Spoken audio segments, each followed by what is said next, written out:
Günaydın olsun, hayırlı sabahlar olsun, bacılarım, kardeşlerim, ne yaptınız, ne ettiniz? İnşallah siz de iyisiniz.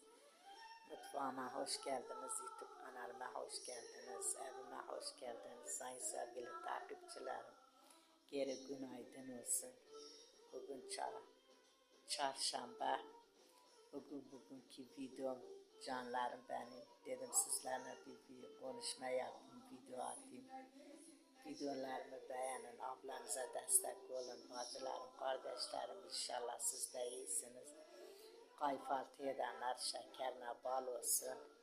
İşe gidenler Allah hepinizin işinizi, gücünüzü rast getirsin, selametle, bacılarım, kardeşlerim, dünyada iyilik ne olursa olsun, iyilik, Cenab-ı Allah, adamın ağzında kötü söz çıkmayacak, birbirine yardımcı olacak, birbirine ne olursa yalan dünya 2 metre kefen götüreceğiz. Cenab-ı Allah kimseyi perişan etmesin. Kimse kimseye muhtaç etmesin canlarım benim. Allah hepinize kolaylık versin. İşe gidenler kolaylık versin. Evde bizim gibi hanımlara hepsine kolaylık versin. Hepsine kaza baladası gelsin. Bacılarım, kardeşlerim, inşallah siz de iyisiniz. Nebat Ayşe bacınızın hayatı bu canlarım benim. Siz ne yaptınız? Siz nerelere gittiniz? Ben de kalktım, çay demledim. Kahvaltı hazırlayacağım. Dedim kahvaltı hazırlamada ben sizlerle bir paylaşma yapayım. Sizlerle bir konuşayım.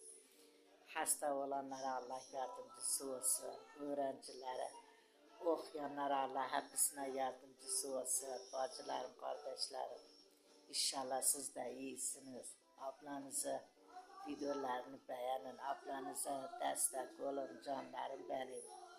Bugün bizim Aksaray'a bir planlık oluyor. Bir güneş çıkıyor. Canlarım benim. Televizyon da açık. Ses de geliyor. Yapılacak bir şey yok. Kusura bakmayın. Kendinize iyi bakın. Allah'a emanet olun canlarım benim. Bacılarım, kardeşlerim. Selametle. Allah hepinizin işinizi, gücünüzü rast getirsin. Geri YouTube kanalıma hoş geldiniz. Geri evime hoş geldiniz. Sayın sevgili takipçilerim, büyüklerin ellerinden öperim, küçüklerin gözlerden öperim. 3 sene olacak açtım. Ablanıza hiçbir destek olmadınız. Ablanıza hiç yardımcı olmadınız. Videolarımı beğenin. Ablanıza yalnız bırakmayın canlarım benim. Kendinize iyi bakın. Selametle bacı kardeşlerim.